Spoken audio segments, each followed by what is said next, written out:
Excellencies, ladies and gentlemen, a warm welcome to our session, Saudi Arabia Vision 2030. I'm really delighted to have such a distinguished panel here today. So allow me to quick introduce all the panelists, even though I do expect that you all know the panelists here on stage. First and foremost, His Excellency Khalid Fali, Minister of Energy, Industry and Mineral Resources of Saudi Arabia. We have here Lawrence Fink, the Chairman and the CEO of BlackRock in New York. We have Minister Al-Kasabi, who is Minister of Commerce and Investment of Saudi Arabia. We have, from the private sector also, Andrew Liveris, Chairman and CEO of Dow Chemical. Warm welcome. And last but not least, we have the Finance Minister of Saudi Arabia, Minister Mohammed Jadaan. Excellency, a warm welcome to all of you. Big round of applause to our today's panel.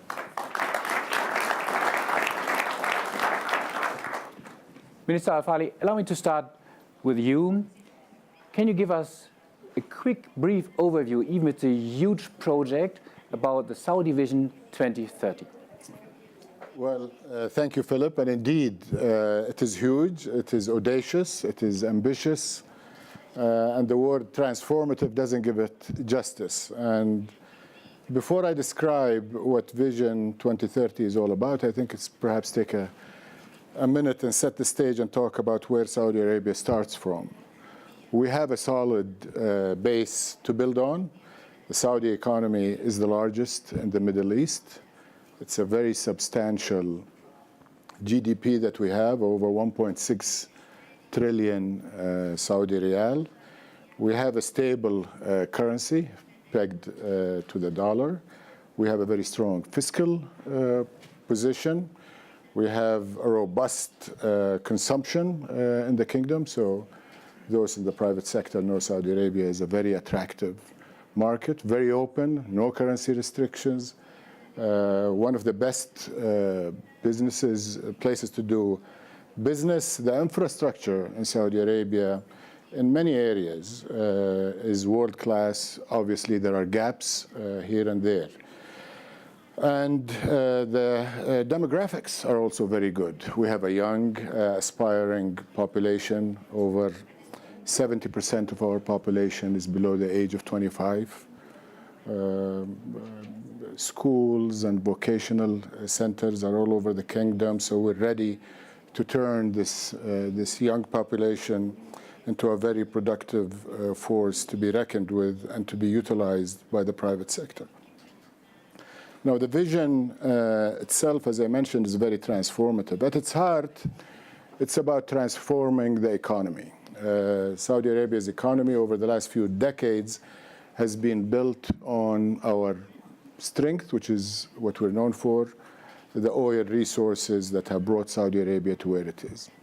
We're proud of what we've done with it. We intend to do more with it and build more wealth and opportunity and create jobs and prosperity with the tremendous resources that remain under the ground, and we think the rest of the world will need them. So nothing that I or my colleagues say should be taken to devalue what we intend to do with our natural resources. But we've become a large economy, as I mentioned, with primarily one engine. And large jumbo jets don't fly with one engine. So we've recognized this, and we intend to build multiple engines to add to what we have. So diversification will include mining, for example, that currently only contributes just over $15 billion to our GDP, while we have prolific resources still to be discovered and put to production.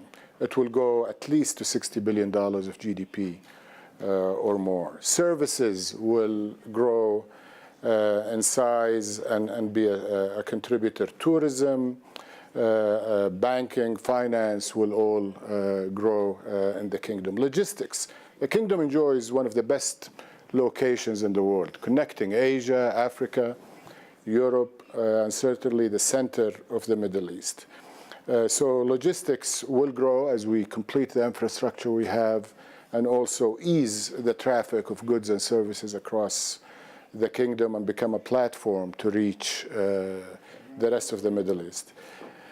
Investments will be a key vehicle to achieve this. We have a large investment fund called the PIF. It will be transformed into one of the world's, if not the world's largest, sovereign wealth fund, targeting $2 trillion of assets under management. And the not too distant future, it will invest strategically within the kingdom, but I think more importantly for the diversification purposes, it will also invest strategically abroad, and it has started doing this. Evidence is the major investment we've made in technologies of the future with SoftBank, investments in Uber, and other investments. So investments will be a key.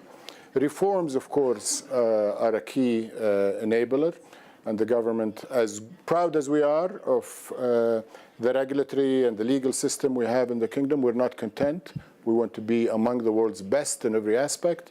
So reforms will be introduced, and my colleagues will speak about the reforms.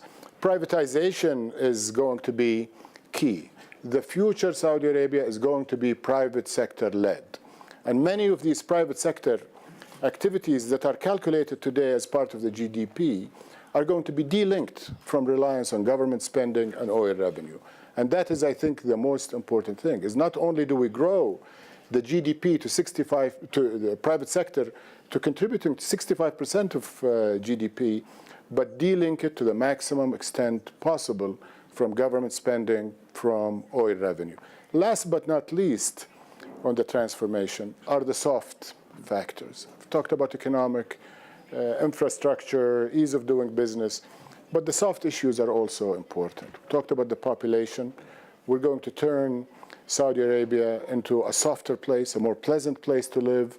We're going to strive to make people happy within the kingdom, and we've taken many steps to do that. We're going to promote tolerance in our society, which exists today, but make sure it's universal within Saudi Arabia and make Saudi Arabia a model of other Muslim countries in terms of being a tolerant society. Gender diversity, opening more opportunities for women is a centerpiece of Vision 2030. Cutting down unemployment, obviously, is one of our top line objectives and target. It's approaching between 11 and 12%, depending on how you calculate. Vision 2030 targets 7%. And as I mentioned, women employment will be a key.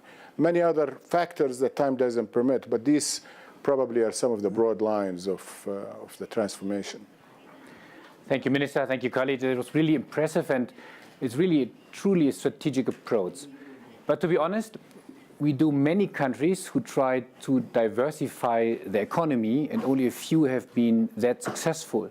So allow me to ask you, Excellency Minister Al-Kassabi, what is your specific strategy to make sure that you're among those who have been very successful in diversifying their economy? Well, to start with, Vision 2030 is a proactive plan that is designed to help the government to shape and to change the economic model from a government-led model to a market-driven model. And with a population of 81% that's below the age of 45, we face a lot of challenges as well as a lot of opportunities. So first, we have identified our pain areas and our opportunities. Minister Al-Falih have talked about the sector developments and opportunities in mining, logistics, but also local content. Saudi Arabia have been, in the last 10 years, have imported $1.3 trillion worth of goods. If we were able to capture a good share of such an amount to produce locally, and how can we change the culture from a consuming culture or a consumption to production? The government have identified also what I call competitiveness accelerated program. How can we become more competitive to be a world-class leader in terms of competitiveness? So we are streamlining all business operations. We're fighting bureaucracy. We are looking at all investment and trade ecosystem. For example, Ministry of Commerce and Investment is revamping 30 laws and bylaws, of which will put it world-class competitive, from commercial law to franchise law to insolvency laws and so forth. So there is a whole journey of revamping bureaucracy. And also enablers, we have identified all the enablers and drivers that will make it happen. The creation of a small and medium enterprise.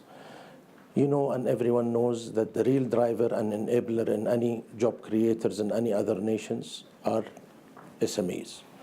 So the government have initiated a commission and authority to look into and to enable small and medium enterprises, as well as have created fund of funds that will be able $1.3 billion allocation of funds to support and to enable small and medium enterprises. Also, the government have created stimulus packages worth approximately $54 billion to stimulate private sector investment into economy. Now, what are our competitive edge, or what are our distinctive competence? We talked about geographical location, where the Red Sea, 13.5% of global trade passes by the Red Sea. If we can capture some of these goods as a logistic hubs by the Red Sea, that will create traffic and economy in the area.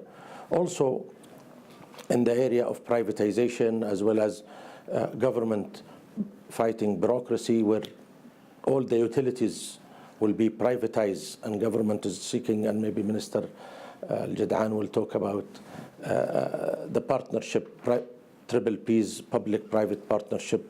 Saudi Arabia is keen to develop strategic partnership with the private sector. Thank you, Minister. I think we should now check the proposals, and therefore I would like to move now to Andrew, because you, as a truly global company, you've seen so many diversification or attempts to diversification. What is, from your point of view, a very honest assessment of what you just has heard? Well, Vision 2030 is an astonishing piece of work and is indicative of the incredible capability that's been put in by the leaders here on this stage, but many in the room and many not in the room, to really understand the dynamic and the role of government in this century. And I think a dozen years ago, when we at Dow were looking at around the world for our next major asset investments, it became very clear that the many points that both their excellencies have already made about the location of the kingdom and its obviously its natural resources and its natural location, if there was a will, if there was a strategy, and now we see it in Vision 2030, but directionally back then it was very clear that as I came into the kingdom many times and started talking to not just Saudi Aramco's leaders, but also the leaders of government, that this notion that the country had to change, this notion that it could not just rely on the one engine of the 747 that Hala talked about, it became very obvious to us that it matched what we at Dow were looking for. Certainly a market of size in its own right, a location size of its own right, but also a will from a government and an incredibly capable partner in Saudi Aramco that really wanted to diversify the economy in reality. So unlike many of the things that might be talked about in terms of the next 10, 15 years of Vision 2030, we actually are in the having done it business. I mean, this is not, I'm not talking about a theory. As we speak, Dow and Aramco, through Sadara, our joint venture, the world's largest industrial complex ever built at one time, is starting up its 26 units. 26 units in an integrated complex that can be seen by satellites from outer space. This is an amazing feat pulled off by the human capital of Saudi Arabia, working with Dow engineers and Dow technology in a professional partnership that has no match for us in our globality. We have not seen this type of partnership in terms of capability. And I don't say that lightly. Our board's been there quite a few times. And what we were very attracted about was what His Excellency was talking about this notion of SMEs. See, Saudi Arabia was sitting on, of course, oil and gas. They had already taken one step in the chemical business, but they recognized that they had an ecosystem available to them, a value chain, a series of capabilities that if you took the step one to add value to it, step two, step three, step four, you could actually attract whole sectors in automobiles, in transportation in general, in infrastructure, in building materials and construction, auto parts. You could build a mineral strategy, value add to that. And I remember sitting with His Excellency Minister Ali Al-Naimi, a true visionary, where he was also talking about this in the sense of the need for Saudi Arabia to diversify because it cannot just rely on the commodity cycle. And not just in the field of value add and chemistry, but also in the field of energy itself. I mean, where else would you find the world's largest oil and gas producer talking about a renewable strategy, and which Vision 2030 now captures in full? And I think this is the reality now of alignment of a government with the private sector in a true PPP model with professional human capability that if I had to go to the what has surprised us bucket, it's the quality of the people that now work in our operation there. We took over 1,000 young Saudis recommended to us. We hired, we recruited, working with Saudi Aramco around the world. All the locations we took them to, wanted to keep them, didn't want to send them back. They were astonishingly capable people. And frankly, our Saudiization, if that's a term, of our operation at Sadara, will be there with minimal expats here in the next year or two. And by design, but you have to be a local citizen in its fullest right. And you have to contribute to the economy as a citizen, which leads me to my last point. Now, you build an ecosystem based on capability and technology that might come from overseas. Saudi Arabia has recognized it has to innovate locally. It's built a a series of complex universities, okay, in science and technology, and in particular, King Abdullah University of Science and Technology on the Red Sea, north of Jeddah, which Dow has got a large investment going in a water R&D lab that is world-class and attracted world-class scientists. I think Saudi Arabia is the greatest story never told. And I think we've got to tell it. And I think this is the sort of thing that we're doing here. So I can do a lot more actual realities around Vision 2030. I'm very excited that the arrival of our company as the kingdom was making its move resulted in, if you like, a first mover of this sort of diversification. And of course, once we're there, our assets don't tend to move. We'll be there a long time. Thank you, Andrew. So let's move to the finance minister. So we just heard some buzzword like privatization, and well knowing that after you, I will ask then the investors. So now it's on you to say something. What is your plan according to Saudi Vision 2030? Thank you very much, and thank you for having us.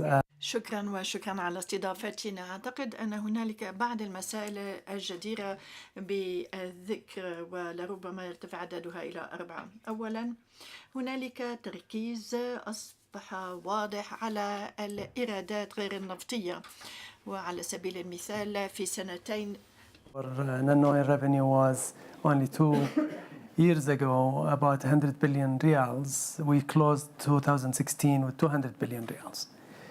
And our aim is to double that and triple that by 2020.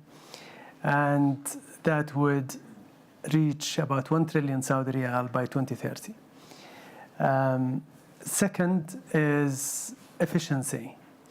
And in the last 18 months, a lot of work has been done to ensure that we are efficient in our CapEx and OpEx as government spending, to make sure that our return on investment is better.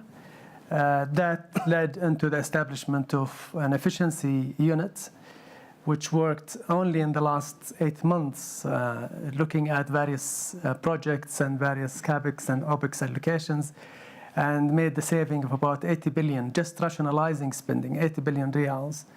And there's more to come in 17 and beyond. The third is, and the most important for the people of Saudi Arabia, is really directing subsidy where it should go. Currently, there is a lot of misdirected subsidy. people who doesn't need subsidy are actually consuming more subsidy than those who need it.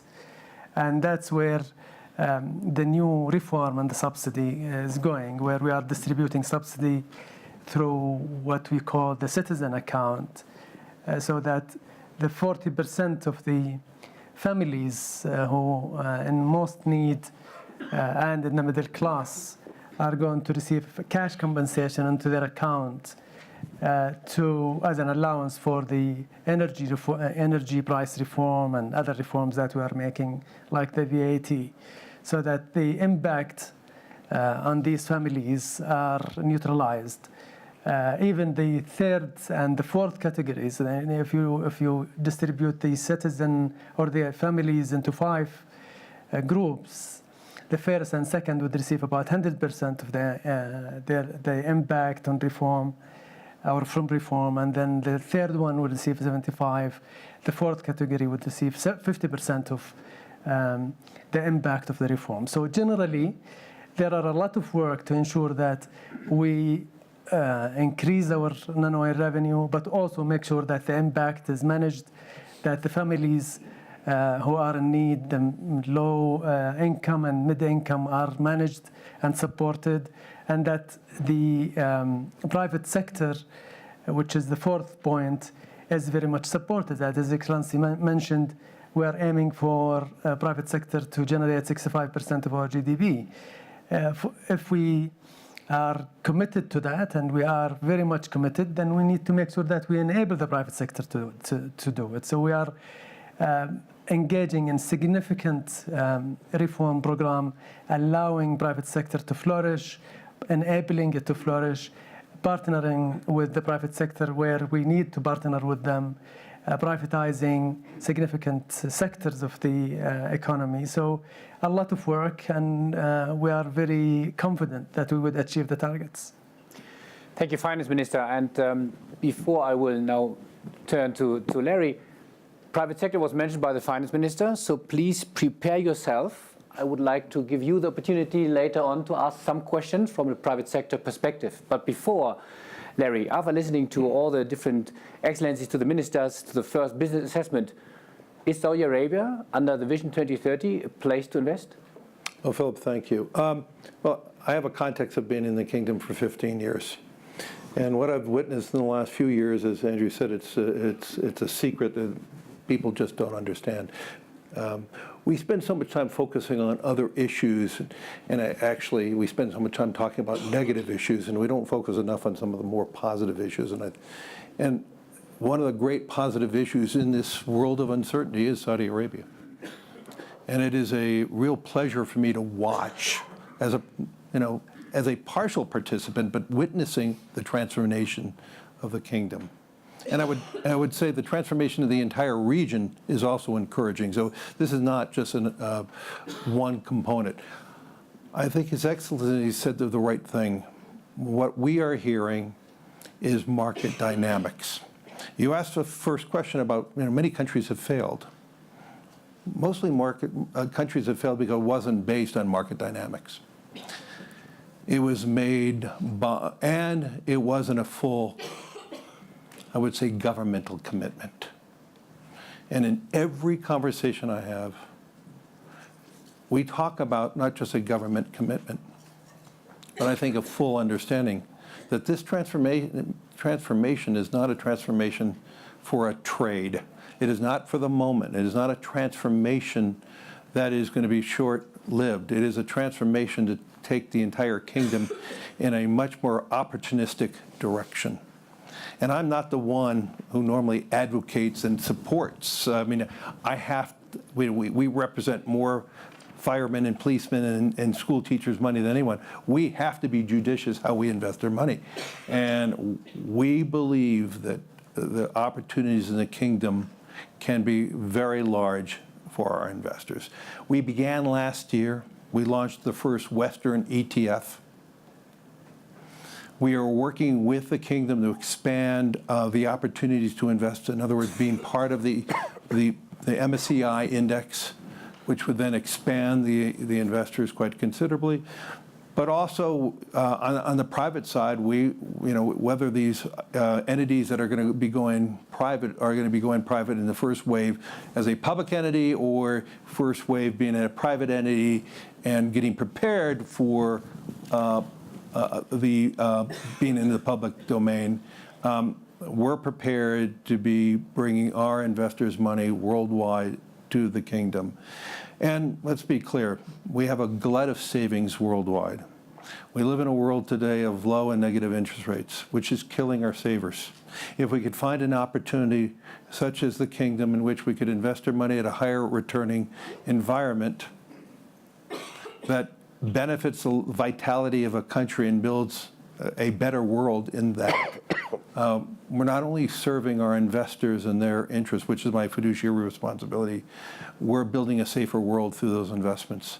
And this is how we are looking upon as we expand. But I need to get back to the basic assumption. It is market-based. The market is going to dictate the valuations. It is not going to be something that we're going to be unhappy with. Even in my conversations with all the potential IPOs, every conversation I've heard was an understanding that this is a partnership with the investors. The kingdom understands investors are going to have to be rewarded, and society in the kingdom will be rewarded. But we're encouraged from the social side. We're encouraged in so many other facets that this under-recognized component of the world economy is going to be more recognized, and we're going to do our job to make sure that we're a component of that new recognition. Thank you, Larry. And ladies and gentlemen, what I promised, now it's on you. Let's stick on 3 rules. First, if you have a question, identify yourself. Second, say whom you would like to ask. And third, please really focus on Saudi Arabia Vision 2030. If we have these 3 rules, I'm really happy now to ask for the first question. We have even microphones. Here, this gentleman in front. Let's wait 1 second for the microphone. Let's see how it works. My name is... Can you stand up? Then the other colleagues can see you. Stand up. Stand up. Oh. So that's nice. My name is Yusuf Ali. I am in the retail Lulu hypermarket chain in Saudi Arabia since 15 years. And I appreciate the government for their all new reforms, because the reforms not only in the newspaper or in the media, now it is on the ground. And we are very happy. And the investors which are looking to Saudi Arabia, they are really coming, not on the talking or just telling that you are coming, no. Number 2, I just compliment my friend, the employees of Saudi Arabian nationals. They are very, very great, and they are doing their job perfectly. And we never expected that we can get this type of, employment treatment from the employer treatment from the Saudi nationals. And regarding the PPP, which our Honorable Finance Minister mentioned, that we want to know what all sectors going to be in PPP sector to hear all my other colleagues. Thank you. Okay, cool. So let me emphasize the character of questions. And so here's one, and then we will bring it in. Hazem Galal from PwC. I want to ask a question about the implementation of the vision. I mean, the vision is very comprehensive, but as all great visions, implementation is key. And maybe someone from the panel could respond. What are the biggest risks they see and how they're mitigating it? Yes. Follow up with the question of implementation. Minister Al-Kasabi, and if I think execution is always a challenge in any plan that you carry. Human resources, challenges, financial resources, IT. However, we have developed the 3-foot plan, as we say, the detailed action plan. We have identified all champions and what is need to be done to achieve these targets. So at the end of the day, it's just like any other business opportunities. completion is a challenge. However, we have all the means, we have identified all the challenges and opportunities to make us reach to that finish line. Now, this finish line could move further, could move closer, but identifying all the enablers was part of the execution plan for all the ministries. And there is a mechanism which follows. You know, the idea is not achieving or not achieving. The idea is how can you correct and re-navigate and adjust your compass while you're going through. And the Council of Economic and Development have created a mechanism where KPIs is established, where challenges has to be identified, where monthly reports has to be presented to the Council. So it's a journey and it's a learning curve part of it. Thank you. Someone? Yes. Yeah, maybe I could just build on. In terms of the PPP landscape, it's really extensive. But the big ones, of course, are going to be in infrastructure, and healthcare, education, and so on and so forth. In infrastructure, we're talking about energy infrastructure. All of the power generation going forward will be done by the private sector with an offtake by the national utility, which will be limited to transmission and distribution. The existing 65 gigawatts of generation capacity will be turned over to the private sector through a process to be announced very soon. Water desalination, which is the largest globally and growing going forward, given the size of the population and the arid nature of Saudi Arabia, will also be turned to the private sector. I came from healthcare a year ago, and I can tell you, government running healthcare and regulating healthcare at the same time and having to balance between those two is not a good model. And the decision was made, it's just a matter of execution, is to corporatize what we have currently in existence in preparation for various PPP models, but definitely all of the new major healthcare facilities, we're calling on the private sector globally to come to Saudi Arabia and partner with us, not only with the traditional models of healthcare, but also bring more technology-enabled and new models of healthcare, which will build the healthcare system, hopefully, that will be a global model. Education is very important, and the Education Ministry is looking for ways to turn it over to the private sector in a win-win situation. Ultimately, as His Excellency Minister of Finance said, this all needs to be positive for the citizen. So if it's a service, it needs to either improve the service or lower the cost or do both. And it needs to offload the government from some of its expenditures. And we have a belief that the private sector can do that, can be very profitable. It has to meet the rate of return of expectations of the pensioners and investors globally, but it also has to improve service, lower cost, and create, hopefully, an investment environment that is very... In terms of execution, I just want to add a couple of things. First of all, many new centers have been created that are very dynamic. They look like they're... I mean, when you work around our government today, you think you're in a corporate world. There is a center for performance measurement. There is a center for strategic development and follow-up on strategies. There are KPIs that have been established at a high level, middle level, and lower level. And it's all cascaded, linked, tied to Vision 2030, to NTP, to what each ministry. And we're not waiting for annual or 5-year. We're being followed on monthly. I mean, there are things that are 5-year plans, and a month after it's launched, you're being given a red tag on a grid that says you haven't done what you're supposed to. So we realize that if you start slow, if you start wrong, it's going to impact your long-term performance. And we're really hitting the ground running in terms of measuring our performance and giving feedback to the organization. One final element is restructuring of bodies that have existed for decades have been restructured. If you look at the ministry I'm responsible for, and the ministry that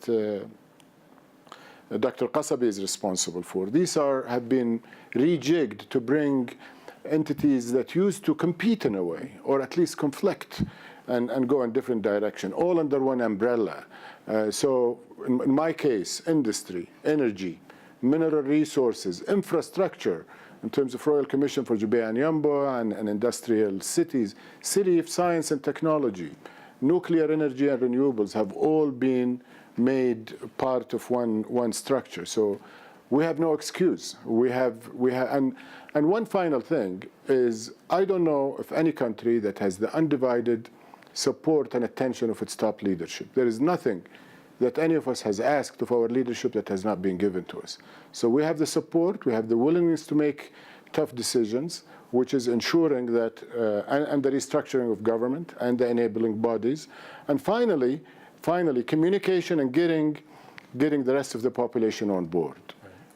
There is a recent survey, a global survey that has been published, which showed people who are happy with the direction their countries are going.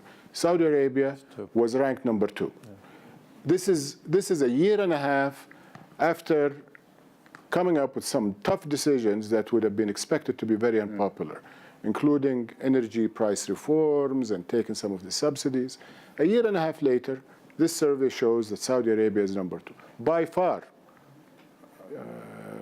very, very supportive of government decisions. Thank you very much. So I think we have time for one final question. There's a question here at the back. Well, that's good. It's German.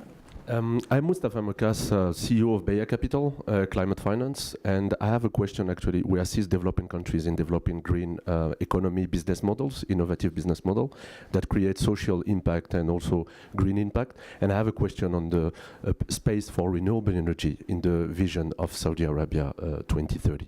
Thank you. Well, this is a very timely question. We announced during Abu Dhabi Sustainability Week a couple of days ago, actually, the launch of phase 1 of a very ambitious program for auctioning about 10 gigawatts through the PPP model I just described. And as we speak this week, we're erecting 2 pilot wind turbines that one of them, I believe, is operational, that Saudi Aramco just launched. Saudi Electricity Company is having another one. And we have a number of solar projects that are on the ground generating electricity. But I think the big news is 10 gigawatts of solar and wind.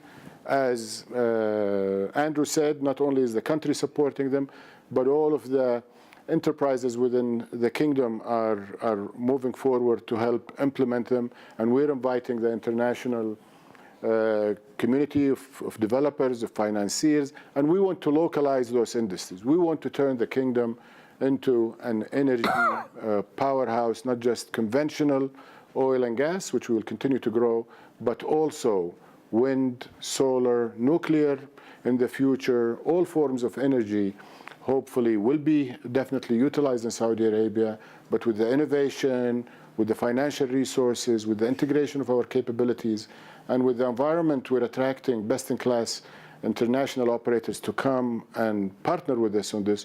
We want to turn the kingdom into an exporter of these diverse energies, including green energies.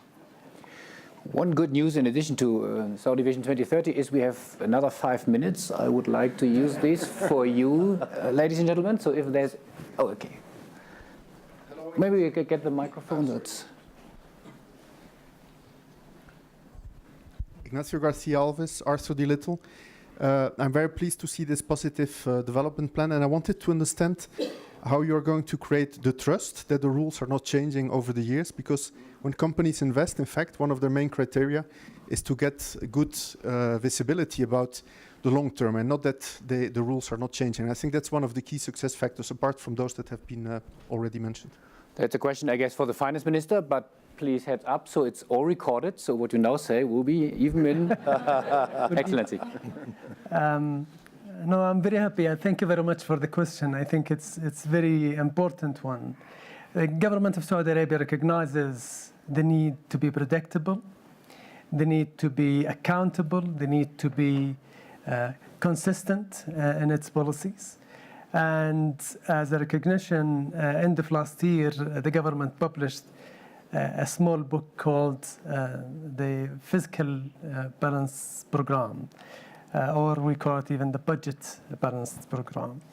And that basically provides a roadmap between now and 2020 and tells our people in Saudi Arabia, the private sector, local and international, here is what you should expect in the next 4 or 5 years. And the government is committed in writing that this is where they are going. There is no additional cost than what you are going to see in this book. You should not be surprised with anything that would negatively impact your business. You are able to develop, you are able to plan, you are able to invest. That said, there is actually a very heavy calendar in 2017 of actually positive news. One of them have started with His Excellency announcement a couple of days back on the renewable energy investment that is going to be supported by the government of anything between $30 and $50 billion in the next few years. There is a 200 billion reals of budgeted amount for the next 4 years to support the private sector, to ensure that we provide the private sector with the necessary support financially, but not only financially, but also technically to allow particularly the small businesses that are unable to possibly buy the expertise to be more efficient in their utilization of energy, to actually, we will fund that and will help them be more efficient.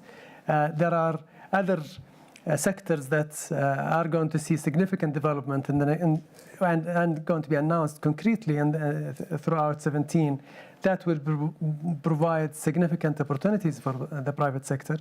Tourism and the religious tourism is going to be a significant source of GDP in the next 5 and possibly 15 years.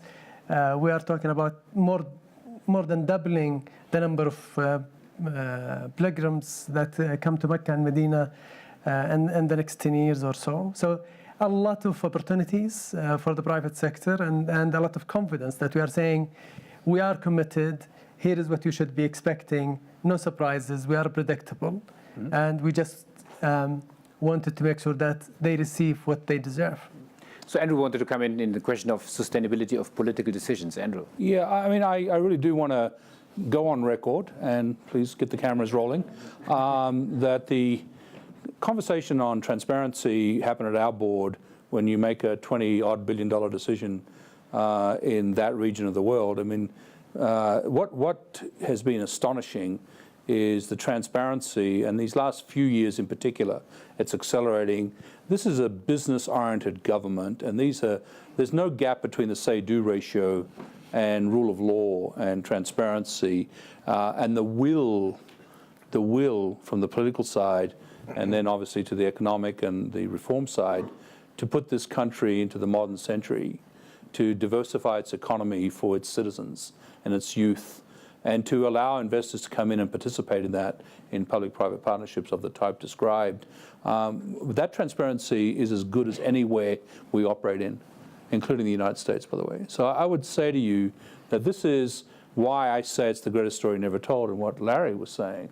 And you know, and we're not here to make everyone, our colleagues here, feel good.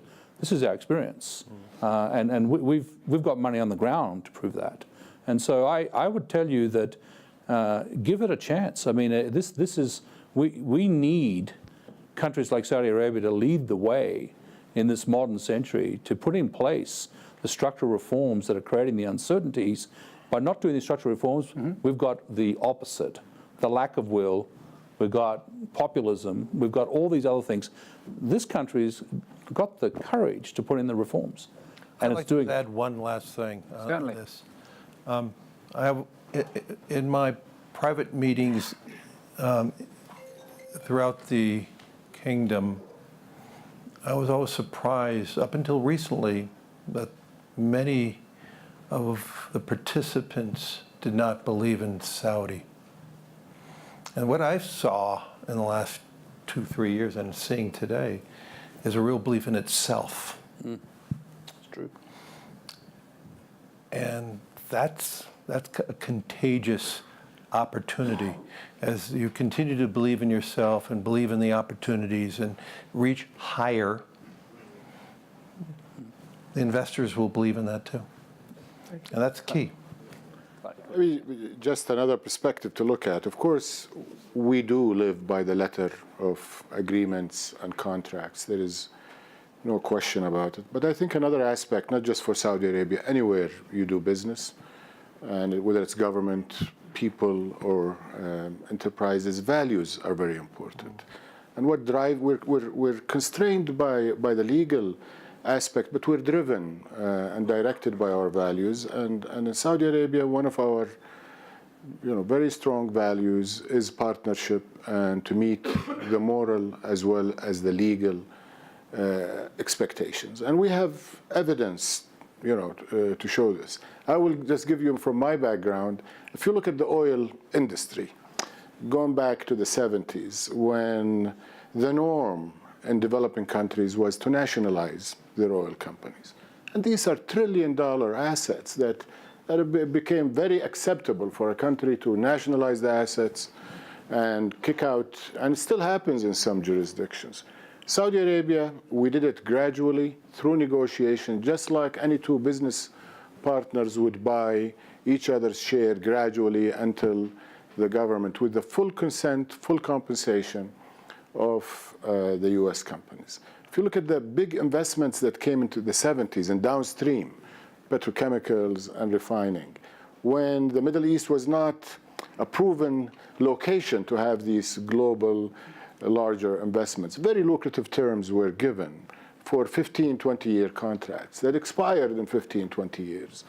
And they were renewed more or less on the same term, incrementally improved, but no nationalization, no radical changes. So if you go to the companies that have been there for 40, 50 years, the Shells and the Exxons and the Chevrons, they'll tell you that probably there is no better place in terms of stability and living to the letter and the spirit of the agreements than Saudi Arabia. So, ladies and gentlemen, I know there are many questions, but maybe the good news is we have a lot of time until 2030, so we can have similar discussions. But I have to finish because, you don't know, but I would like to mention it. Andrew literally walked an extra mile to be here today with us, because usually he has had to go even yesterday to Washington for the inauguration, so we are really grateful. And let me conclude, and only maybe one point. You Excellency, mentioned you have a plan, you have the resources, you have the motivated people, so there's no excuse. Thank you very much.